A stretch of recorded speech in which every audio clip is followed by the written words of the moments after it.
Embracing flexibility, giving yourself grace, and going at the pace of your family's needs for homeschooling is what homeschooling is all about. Hello friends, this is a very pregnant Laura coming at you from coolmomandcollected.com. We do have baby number 6, boop, on the way. I'm a homeschool mom of 5 children under 8 years old, and we do a Charlotte Mason philosophy with Ambleside Online. In today's video, I am sharing our Term 1 update with Ambleside Online, what we liked, what we didn't, what we wouldn't do again, what we will be changing, and everything that I learned. Now, this term has probably been my most challenging term to date because we had a lot of family transitions. Not only did I go from 1 formal student to 2 formal students this year, but we moved out of our apartment, we moved across state lines, we van camped, we Airbnb'd, all while in my 3rd trimester with baby number 6. This term for me was all about letting go. And believe me, I did.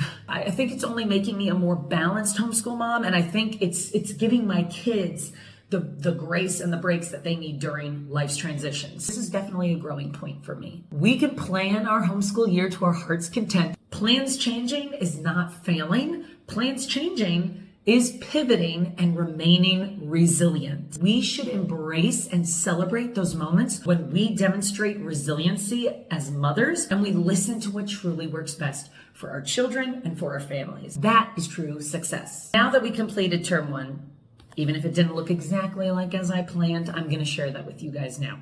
So jumping right into it, Bible. We do not follow AO's recommended books and reading. I have always just had this conviction to be daily reading the Bible with my children, straight from the Word, making the Bible our primary source. And then if we don't understand, we can go to other sources rather than making something else the primary source and the Bible the secondary. This term, we managed to read all through the book of Genesis, 1 chapter a day, which was the plan. And we were able to make it about halfway through the Gospel of John. So we're continuing to finish the Gospel of John in term 2. The Bible's the first thing that we do right when we sit down to eat breakfast together. It's part of our morning routine. And if you want to see a video specifically on our morning time basket, you can watch this video here. For history, last year, we actually did 50 famous stories retold. And I love that book. My friend recommended 30 more famous stories retold. And I am so happy that we did this.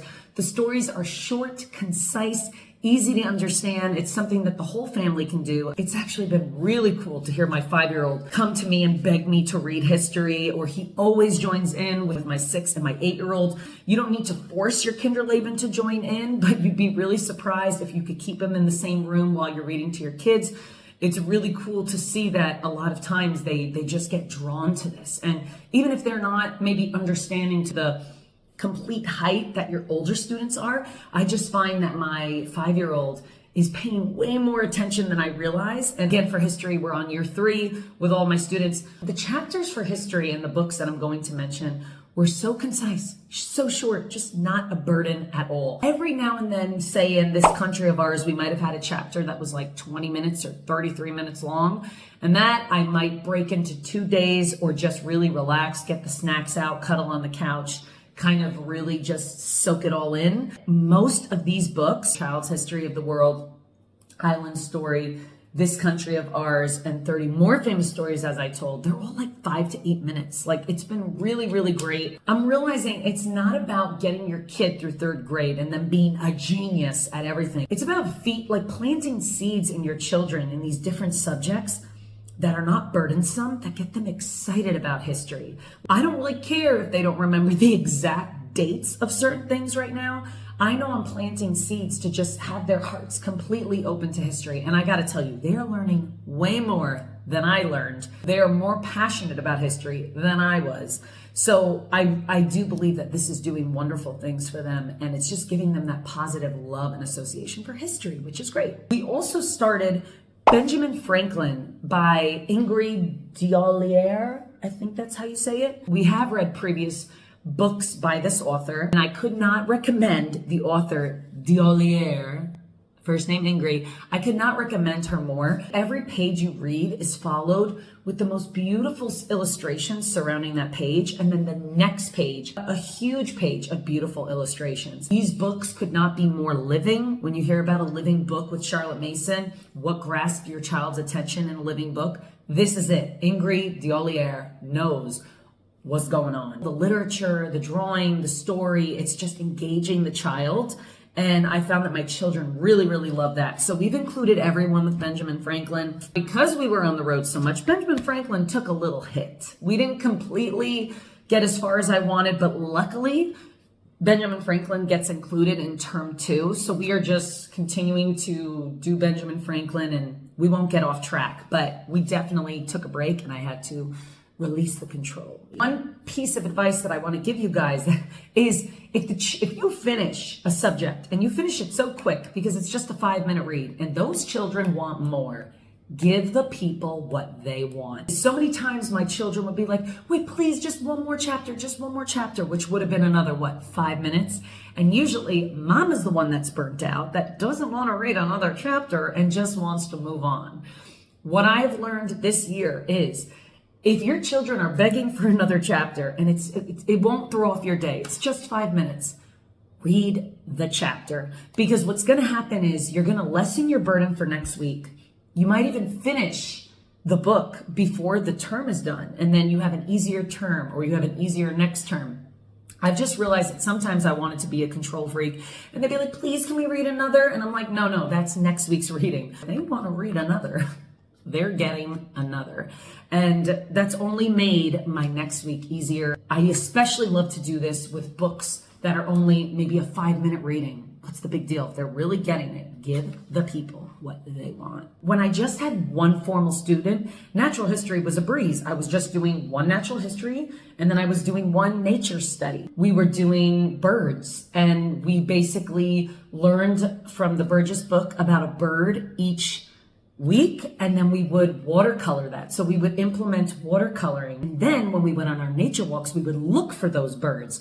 So instead of being like, okay, we're doing a million different things, our focus was so clearly on birds. Now this year, I did not work smarter, I worked harder. And instead I said, ooh, I'm gonna let my year 1 student pick what she wants. What do you wanna learn about? Trees? Awesome. And what do you wanna learn about? Instead of saying, how can I combine my year 1 and year 3 students, I was basically doing double the work. And I just learned that doing more is not success in homeschooling. Doing more can actually make your children grasp less. What's really important is to find how you can combine your year students and do less. Because we moved to a different state, I realized I want to find things that are in their actual environment, things that they can be curious about. I don't want to teach my kids about birds in England that they're never going to see here in America where we live. They can learn about that on their own time. You know what I'm saying?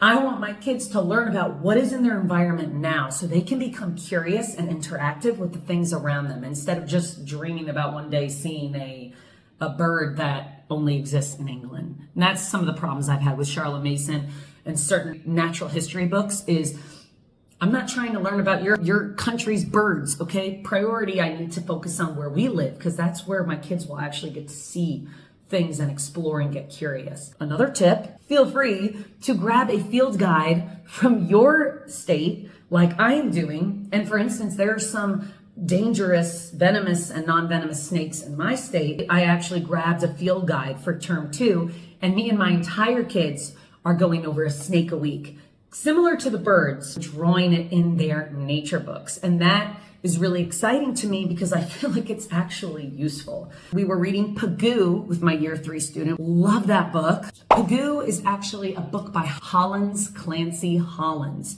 And we have read many books before by this author. It's another author that I love, just like Ingrid Diolier. I'm probably saying that wrong, by the way. It is definitely a living book. Again, similarly, every chapter that you read, there is a beautifully illustrated page next to it. And so everything that you're reading really comes to life for the child. I just couldn't recommend that more. And so Pagoo is basically about a Pagurus, hermit crab baby. As you read the story, you're learning about the life and the transformation of this tiny little baby hermit crab into an actual fully developed hermit crab. Paddle to Sea was recommended for year 1, and it is also a Holly Clancy Hollins book. Since my year 3 student never did Paddle to Sea, they're just joining in on each other's natural history books, which hasn't been burdensome. And then we do Snakes for Nature Study. Year one suggested that we do Parables of Nature. I tried to do this last year with my year two student. I did not like it. People have said, we really loved it. And people have said, we have loathed it. I am a loather. It just didn't work. I get like exposing your children to really complicated language because they're smarter than you think. But when you as a parent can't even understand it, that's when I draw the line. I'm like, okay, look, if I can't understand it, I'm not the teacher for this. I need to find something else. Because I do share intellectual language with my children, I just felt like, okay, if I'm doing this on a normal basis, but this is being a sore in my thigh, a splinter in my toe, I don't know, whatever you want to say, I chose off with its head, and I cut Parables of Nature. It felt great last year, and I did it this year. I did want to replace it with a suggestion from a fellow homeschool friend, and she suggested Among the Meadow People. This has been such a pleasant surprise because, again, guys, welcome to 5 to 8 minute readings. It was so wonderful as literature for my 6-year-old, my 8-year-old, my 3-year-old, my 5-year-old. They all love this. And the cool thing is, there's not only Among the Meadow People, but there's Among the Pond People, among the forest people, I think. There's among all sorts of people. Every story that you read is short and concise. It has a story about that animal, but it's also tied a lot of times to some sort of moral lesson. Recently, we read The Contented Earthworm, and it talked about earthworms that another bug comes up to them. Man, it must really stink to be an earthworm. I feel really bad for you. And the earthworm's basically like, why feel bad for me? We're so content. We love being underground. It's showing the life of an earthworm as well as the trait of contentment. So if you guys can get an idea, that's what all these stories are about. They pair the life of the animal with some sort of moral character trait that would be great for children to learn. So I have loved that. I do not doubt we'll probably be doing another Among the Some Sort of People. Check out that book. My family and I don't read books that have magical elements, or bad witches, good witches, things like that. That conviction comes off verses in the Bible. We have not found it hurt us or our children's imagination in any way. We have actually only seen more clarity for our children of right and wrong. We've also had no problem getting awe and wonder through other books. This is one of those books that I'd say creates a bit of awe and wonder. You're seeing these stories from the insects' perspective. We nixed Just So stories, and some of you kind of warned me about that. I didn't have the book when I shared my curriculum picks for this year. And so I said, I did some research, and a lot of people were saying Just So Stories didn't have magical elements, but a lot of you guys were like, no, there are. Just So Stories is a book. It's from the same guy that wrote The Jungle Book. I heard it's a classic, so I was like, oh, cool, let's check it out. I plan to just skip any stories that may include magic because the whole premise is ways that animals got their characteristics. So for instance, there's like how an elephant got its trunk, how a giraffe got its long neck, things like that. And part of me thought, ooh, this might be a good way of awe and wonder. My children know where animals came from. They know that our Heavenly Father, our Lord Adonai, created them. And so I thought, with having confidence that they know where animals really came from, where the world came from, this could be just a fun, silly book to read. Well, I was wrong. I maybe got one story that didn't have any magic in it, but every single story that I read either had like some sort of magic or had some sort of storyline that for me personally, I was like, this is going to confuse my kids. Like especially when I'm reading this book to like a 3-year-old and a 5-year-old, I always had to preface. It always took a long time to put disclaimers out. We know that God created the animal.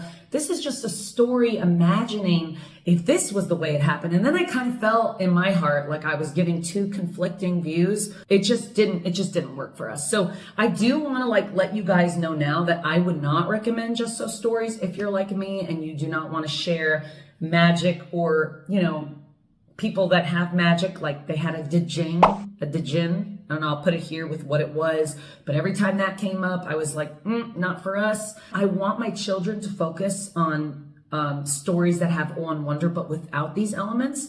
And I haven't found it a problem, but this was something I thought would work for us and it didn't. So guys, when something doesn't work for you, don't freak out. Guess what I did? I just cut it. And I cut it completely. I didn't replace it with anything else. So sometimes, as a new mom, maybe you're homeschooling and maybe you've heard the advice, and I've even gave it at times. If something doesn't work, replace it. That's true. That works well sometimes, but sometimes something doesn't work. It's okay to just nix it completely. It's not always something that needs to be replaced, depending on what subject it is. Obviously, if a history book didn't work for you, get a different history book. You're not going to just cut history completely. We're reading a lot of other stories that have awe and wonder. We don't need this. So that was really freeing for me. And I think because I was in life's crazy transition with moving, I didn't have to think twice. I was just like, less for me.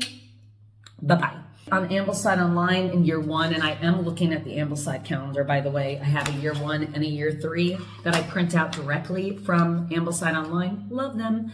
So I'm looking here, and we also had Blue Fairy Book. I nixed that. Our book read aloud for the family that I would read was On the Banks of Plum Creek. We have read all of the Little House on the Prairie books up until On the Banks, so we just decided to read that instead. Something that worked in my favor heavily during this transition season was I found it on audiobook. And if you guys want, I'll try to remember to link that down below. I've actually found a great reading for all of the Little House books. Now, I prefer to read to my children myself, but because we were in this transition, it just was awesome to play a 6-hour book throughout our trip and be able to check that off. Some people think Little House on the Prairie can be a little monotonous, but if your kids can enjoy it, because it is just kind of like daily life, but there's a lot of history. Like we were able to visit some of the Little House places on this travel trip, which was really exciting. Year 3 student has the capability to do his own reading. He reads incredibly well. And so for this year, his personal reading, which I do have him read to me because I want to work on things like pacing, skipping words when they're difficult, working through pronunciation of words and not just being like, okay, I don't know that, let me keep going, honoring a comma, honoring a question mark, a period. I enjoy him reading to me, so we do that together. If you have a boy or a girl that loves survival and you don't know My Side of the Mountain, it is a book all about a boy that he actually runs away from his New York City apartment with his crowded family, and he goes to his side of the mountain where he has like a hawk that he trains and all of these different skills, and it just was really enjoyable for my son. I have not seen the movie yet. There's a movie for My Side of the Mountain, so I'm going to surprise him at some point, and we're going to play that. I just need to, make sure that it's appropriate for all of my children, but I'm really excited for that. My year 1 student didn't do any formal reads. She's 6 years old. I didn't expect her to. She has been working on how to teach your child to read in 100 easy lessons. I actually start that book at age 5. I started a little later with her, so we were still finishing it in year 1, but usually my goal is to start 100 easy lessons when they are age 5. And then by the time they get to year 1, they're reading more confidently and it's not such a chore. They're not as burdened or worried about not being able to read, and they can kind of just enjoy a little more. So my daughter and my son both got to lesson 50 and I straight up stopped because they just started reading so well. We didn't even get to the 100 easy lessons. We stopped at 50. And then we moved to Beacon Reader. Now, I wanted to do the Beacon Reader with my 6-year-old, and I told you guys I would do the Beacon Reader, but somebody told me about the McGuffey's Reader, which looked, again, aesthetic. It was so charming. It was apparently something Laura had got for her birthday from Little House on the Prairie from her mom, and I was just like, my daughter needs to read this one instead of Beacon Reader. It did not work for us, and I know it worked for some of you. That's the beauty of homeschooling, guys, is you got to do what works for you. I'm going to give you suggestions. I'm going to tell you what worked for me. We can still be friends if it doesn't work for you. And you should feel so confident doing what works for your family, even if it doesn't work for me. What I didn't like about McGuffey Reader was the font was small. It was a little faded. Some of the letters looked different. Like it just was a little more complicated than just like very clear letters. And the stories were a little blah. Like, I know it's beautiful to like have that old sense of writing. Like Fern had a cow. The cow had spots. Like, how charming, right? So beautiful. But I found that the Beacon First Reader, and we did go to that. We went back to that in term 2. and my daughter took off. The burden was lifted off her. She went from someone that like didn't really care to read and I was a little nervous to like so happy. And I know it's because it just didn't work for us. You guys could still check it out, but if it doesn't work for you, try the Beacon Reader. The Beacon Reader proved 100% for my son. It's proving 100% for my daughter. She's loving it. She's reading independently. And I'm just so happy I wasn't too proud or too aesthetic to stick with something that didn't work for my kids. I hope you don't either. The continued Tales of Shakespeare. We read that, and I do have a video that I'll put here that includes a little bit about how we tackle Shakespeare. Because there are adult elements, there are, things that I've spoken to that I'll speak about more there. I don't really mess around with Shakespeare. It's either a story that works for our family or it doesn't. What I like to do now is I go on Google, I try to find, are there magical elements or what kind of adult elements are in this? I look that up prior to reading. And if it says certain elements that I know is such a theme of the story, I can't explain it yet to my 3-year-old who's always there or my 5-year-old, then I just choose to, again, give myself a little relief from having to do that. We did do Merchant of Venice again. Maybe there was a little something in there, but it wasn't too hard that I couldn't pivot or I couldn't explain. Or I did mention sometimes what I'll do is I'll have my 8-year-old come and my other kids know, okay, this isn't for us, but I'll still share with my 8-year-old. I said The Tempest didn't work for us because there was just a huge magical component that just didn't work for our family, which ain't a crime. You know what I'm saying? You could just pivot like I love to do in life is just pivot, pivot, pivot. I'll put right here what worked of Shakespeare term 1, and then I'll put right here what didn't work. And in that case, it just didn't work for our family and we skipped it completely. Poetry. Again, poetry was one of those things, guys, I made it hard on myself. I'm gonna do When We Were Very Young by A.A. Milne for my little Kinderleben poets, and then I'm gonna do William Blake, as was on the AO schedule, for my year 1 and year 3. Guys, I was just, again, not working smarter. I was trying to do too much. I was working harder. Of course, if my younger Kinderleben students ever brought me that book, I would just snuggle them and read the poetry book with them. My 5-year-olds were so capable. My 3-year-old was so capable of just enjoying William Blake. Why am I making it harder for myself? There just ain't enough time in the day, especially with 5 children. So, if it works for you, do it. It didn't work for me, and I humbled myself, and we are from now on sharing a poet, no matter what your age is. Okay, I'm getting a little kooky here. Next time I'm planning a school year, I am going to work smarter. I am not going to work harder. And I'm not going to think that a child is not going to benefit unless something is catered completely to their age based on the AO schedule. We learn as a family so well. We're always together. The older kids are always helping the younger kids. And so if I can combine, I really need to do that. And I learned that probably the hard way, and the only way I would listen was the hard way with transitioning so much this year. We have loved the Charlotte Mason Elementary Arithmetic series. I got this from Simply Charlotte Mason. I bought it myself. This is book 3. We've also done book 2 last year with my year 2 student, and we did book 1 when he was year 1. This worked so well, again, for my year 1 student. In fact, we first used this book ever in our family. My daughter was listening so intently and gaining things that I wasn't even teaching her just by being present at her brother's lessons because she wanted to. She literally flew to the center of this book like the first day we started it in year 1. So instead of me being like, you're so smart, I just want to do book 2, I was like, simmer down, Laura, get her through book 1, set her up for success. But if she knows something, let her fly. She flew, guys, to like the middle of the book, and we're probably going to finish this entire book and start book 2 by the end of the year. Again, every student is different. Every family dynamic is different. If your kid is all the way at the front of book 1, this isn't a comparison game. I'm just saying it's amazing that just by having my daughter present, she gained so much knowledge and flew in math, and I'm very, very proud of her. I also got these books from Amazon. They worked out great for us.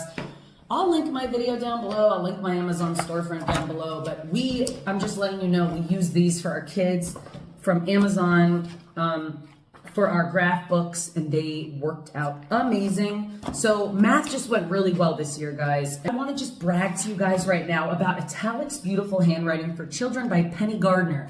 This is what I use for my year 1 student, and it's what I use for my year 3 student, because my year 3 student started this year 1 and he is just finishing it. Such a extensive and valuable and beautifully made book. I shared about it in my curriculum video. This is $10. It's a PDF that you print. You pay a one-time fee of $10, and you get to print this out and put it in a binder by Penny Gardner. Now my son will probably finish this at the end of year 3. So we spent $10 for 3 years and one curriculum that all my children can use and print as many times as they want, and it's permission from Penny Gardner. There's nothing fancy about this, but it is very open and go. It is very clear, and it has worked so wonderful for our family. It starts with print and teaching them like a special print, but it gets into like almost a script italics type deal.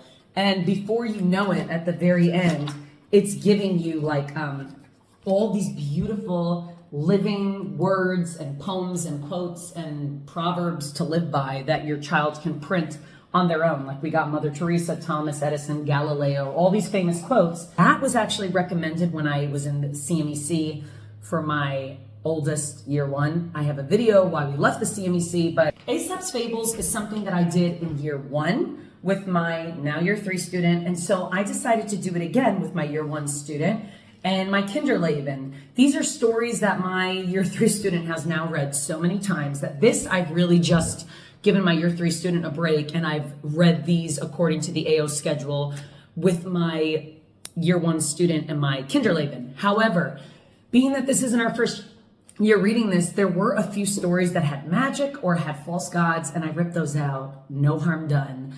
We haven't had any issues. There's still so many stories that create awe and wonder because they're more like fables. They're like animals talking. Amazing lessons using animals that can talk and still inspire awe and wonder without going against your convictions. So that worked well. For Spanish, we have continued to just build vocabulary wherever we can, and conversational Spanish. You know, I would like to do a video on this, but the truth is we're still just learning so much vocabulary. We have family that speaks Spanish, so I love teaching them conversational, so when they see family, they can speak to them. I haven't really yet found a program that I love. We did do Speaking Spanish with Miss Mason. Yeah, it's a good book to utilize. I gotta be honest with you guys. I don't know that any book I can recommend that is gonna straight up teach your child Spanish. I think that what I've heard from even Spanish speakers is really the only way to teach your child the language successfully, unless you guys want to let me know in the comments below if you know a way, is to have someone that speaks Spanish speak to your children, to immerse them in that language. I know that I have cousins, Spanish was their first language. They watched shows in English and they learned English. So, I mean, one of the things that I could say is if you have a show that you trust, you can put it in Spanish. That could be a great way to teach your children Spanish, and we do that occasionally. But right now we're just going through my first 100 words. I'm always investing in Spanish cards to up their vocabulary, or we're doing, occasionally that's speaking with Miss Mason. But what I'm realizing, and I've been in a transition, so we haven't been able to learn much. They're only going to learn it by hearing it, immersing them in it. Teaching them through a book might help them identify, oh, they're speaking Spanish. But I think the only way is to daily be speaking.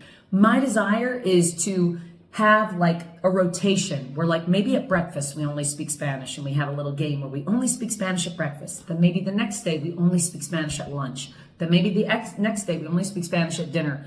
Or maybe the next day we only speak Spanish in the car. I want different scenarios where we only speak Spanish. And as I build my own Spanish, I think that's how I'm going to do it. And then otherwise, the most I can do is just continue to build their vocabulary, which is extremely helpful. And I have seen them gain a ton of vocabulary. But now it's really just speaking to them. And that's, now that I'm getting out of a season of transition, I gotta focus on that more. Now, as far as recitations went, I shared with you guys how when I was in the CMEC, the TBG songbook, it's filled with hymns, folk songs, poetry, scripture, And I am still using from this. Guys, I'm not trying to spend a lot of money when I homeschool. I'm trying to get something that works for a really long time. And this has worked so long. We memorized Philippians 4:8. Philippians 4:8 talks about how God wants us to focus our mind on things that are pure, that are lovely, that are beautiful. Focus our minds on things that are above. So teaching that scripture to my children, which I'll put right here, was so amazing because anytime they came to me with a concern, I was able to really implement and have many reasons to implement Philippians 4:8, getting them to think on things of above, reminding them, what does God want us thinking about? It also really made them understand why we weren't watching certain things, why we don't do certain things. And they get it, they know. And that Bible verse has been so beautiful for us. We also did Smells by Christopher Morley. We learned Thy Word, and we also sang it on the piano. Thy Word is a hymn. That is based on scripture. So I really enjoyed that. I have a whole video about this. I'll link for you guys. Laying Down the Rails, well worth the money. There's one book, Laying Down the Rails for Yourself. I read this before I even started this habit training with my children because it's basically helping you not to be a hypocrite. It's helping you as a parent habit train for yourself. It's helping you to be the example that your children need to be in order to practice their own habits. Because again, you can teach with words, but they need to see with action that you are implementing what you are expecting of them. And guys, this is an investment. It's an investment I didn't want to make, but I had a friend who had such tremendous success that I literally ordered it right after seeing the difference in her children. And it's not just the difference in your children that you'll get from laying down the rails, it's the difference in you, because your children will know what is expected of them, and you will know how to lay down those rails so that they can operate on that path of that habit that you are tackling. We have done obedience. So we did attention in term 1. And it went wonderfully. And I'm going to leave that video so you guys can learn about how to successfully lay down habits for your children. If you don't know how to do that, or if it's very overwhelming as it was for me, you are going to find that well worth the money. And I will include my link down below. By the way, Riverbend Press is where I got these notebooks. These are our narration notebooks. I have a whole narration video. I have 2 narration videos you guys can watch if you want to see how we use them, if you want to see inside them. They held up just as my last ones did that I got from Riverbend Press, but these were cheaper. So to be honest, I would totally just get these again because it's nice to have something beautiful and cohesive, but you don't want it to like rip or be crazy expensive. So look how neat these stayed, and they're filled. Like, it's not like I just started them. Like, we've been working with these for a while and they're awesome. So I'll leave those videos there. At Riverbend Press, which is where we got these narration notebooks, we also got our artist studies. And guys, I got it on sale. Okay, I got it on sale. It was $8. This is what it looks like. We did Leonardo da Vinci. Term 2, we're doing Millet. It'll have 6 different artist pictures. It will tell you where it is now, what the title of it is, what year, what the size is, what year it was done, and you'll have these beautiful pictures. I'll show you an example from Millet, but you'll have these beautiful pictures that you can display throughout your house as you're learning about it.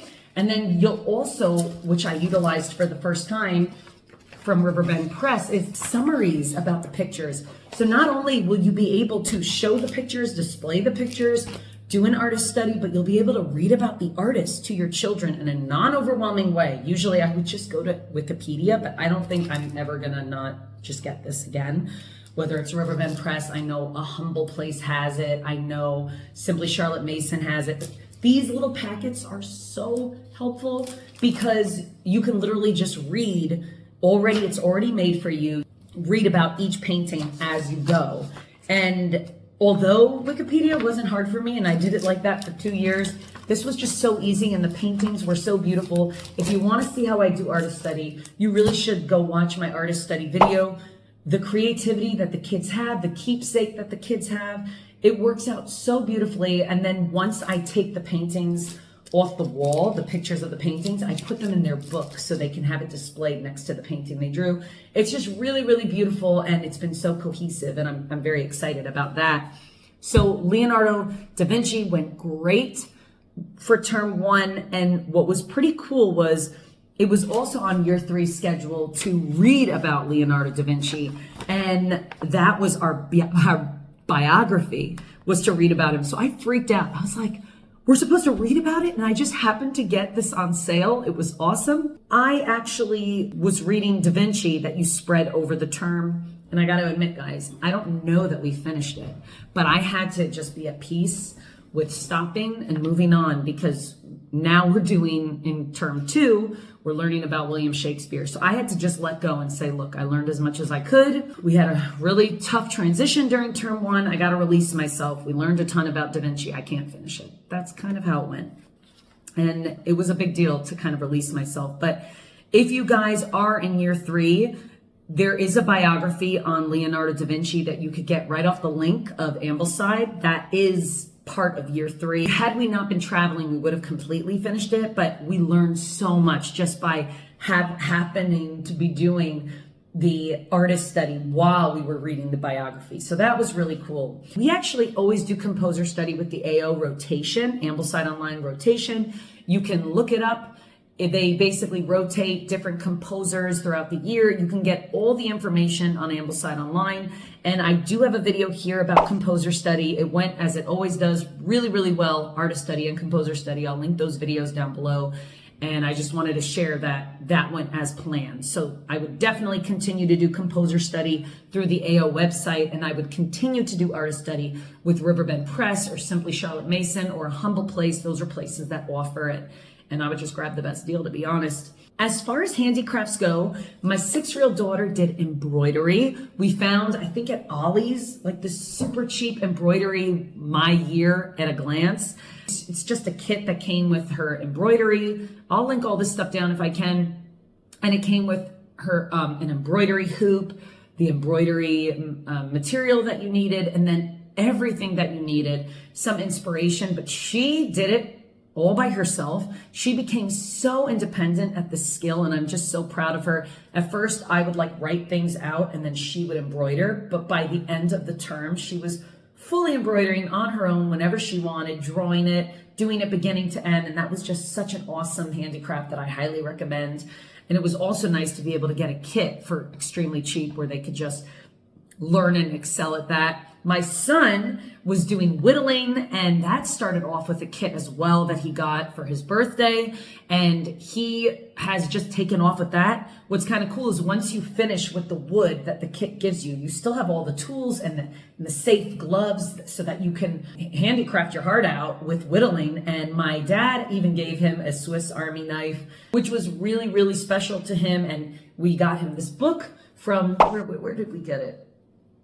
We got it from Bass Pro Shops or Cabela's.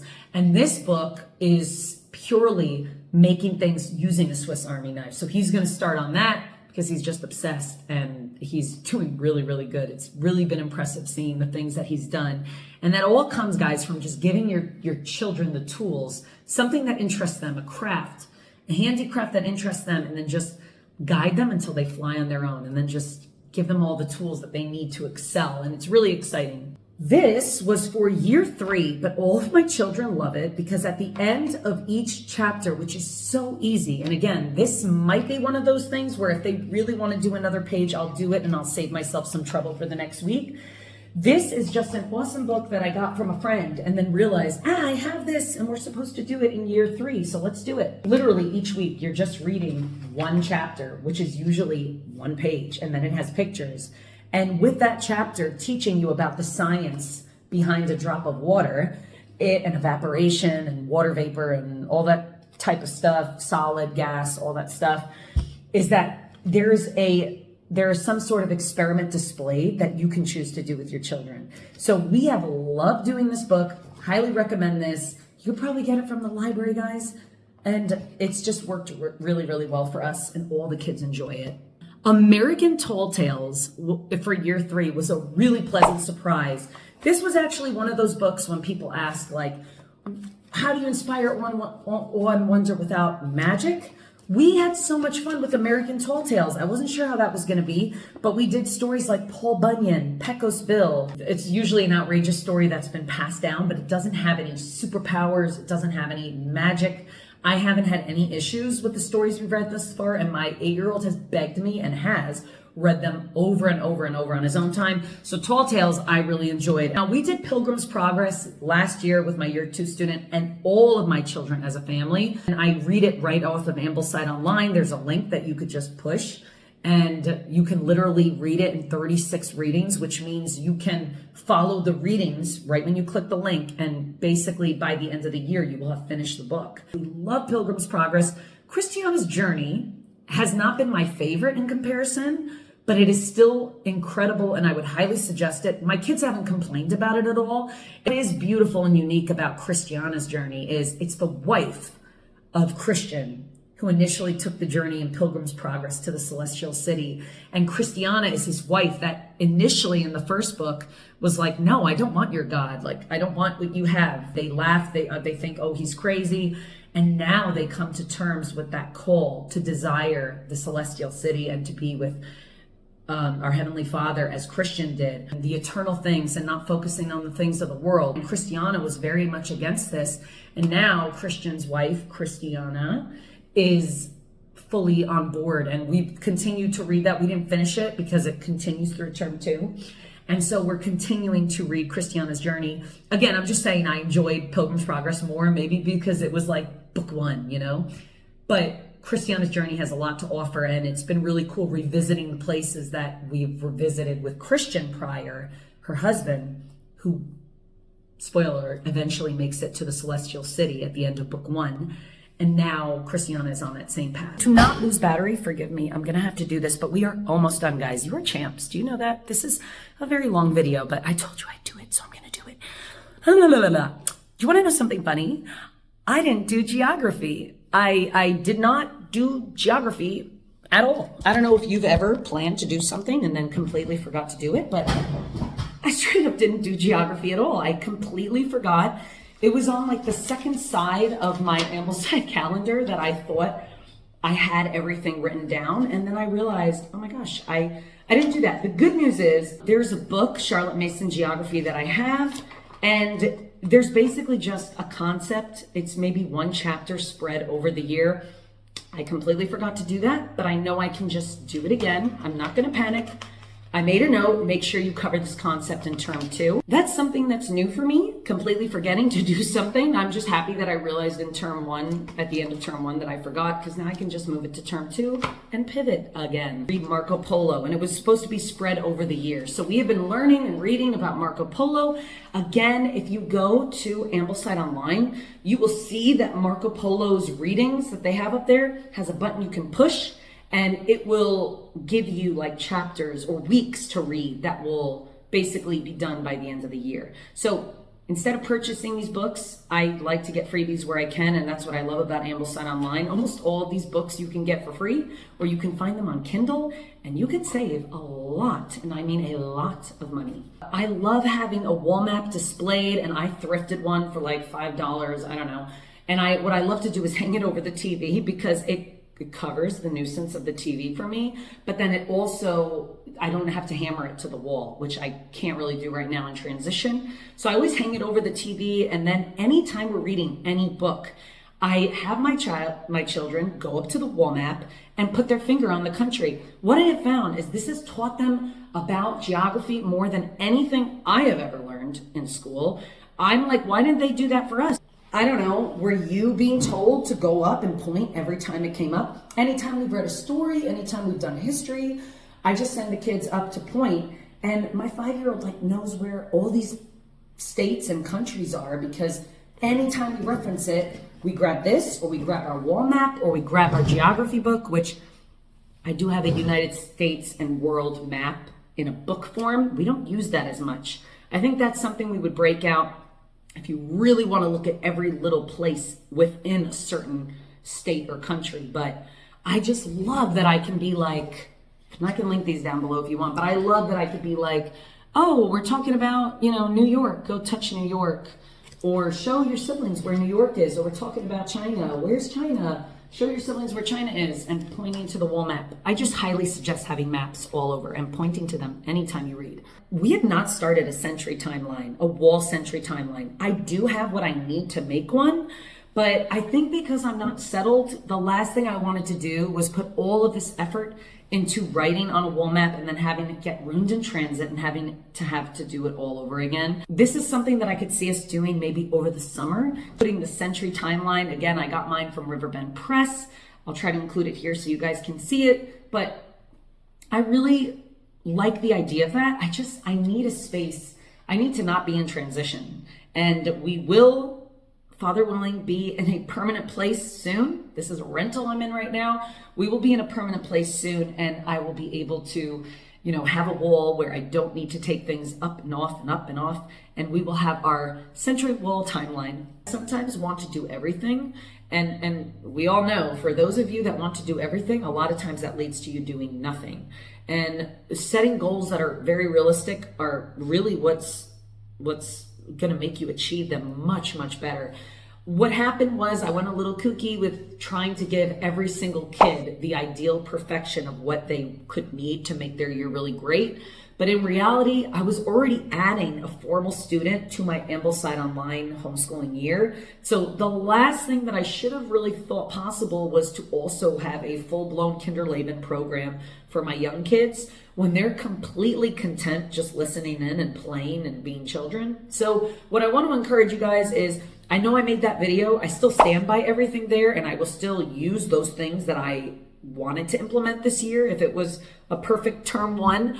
But with my transitioning, with my 6th pregnancy, and with implementing a new child to formal school in year 1, I am learning the lesson, hopefully for you guys, that implement a little at a time. You can have plans, and you know what? I did do the work. If I ever, if next term or next year it works to do all those things mentioned in that Kinderleben video, I can do it. I did the work. But I want to be open with you guys. You might plan a year and think that you have that year, and then you might realize you're moving and you're having another baby and you're going to be van camping for a month and a half and moving from Airbnb to Airbnb. And guess what? Time to humble yourself, time to get God's grace, and time to just be thankful for what you're able to do. That's kind of what my season of life this homeschool year has been. And so I want to be honest with you guys about that. I want to thank you guys so much for watching. I know this was an extremely long video. There's nothing wrong with making plans. There's nothing wrong with being prepared, but do not be afraid to humble yourself when those plans don't work. Do not be afraid to let go of things. Remember, homeschooling is not about doing all the things, because chances are all the things are going to be very overwhelming for what your 1 student, 2 student, 3 students need. What's really important is to know all your options, prepare, and then do what works best for you. Carry what you reflect on based on that term into the next year, so you're not making the same mistakes again. You're not over planning. You're not you're not being discouraging to your children, because maybe they do just have too much and maybe you need to wind it back. I don't ever think that you guys should watch a homeschool video curriculum or a homeschool video update and compare what you see from that person to your own life, because I have learned that everyone's life is different. Everyone's transition and season and medical status and there's so much. Just give yourself peace, be encouraged, don't envy. Because trust me, not everyone's doing everything. It's impossible. Just do what you can and stay cool, calm, and collected. I hope you guys enjoyed this video, and I cannot wait to see you in my next one. Thank you so much for watching. I will see you later.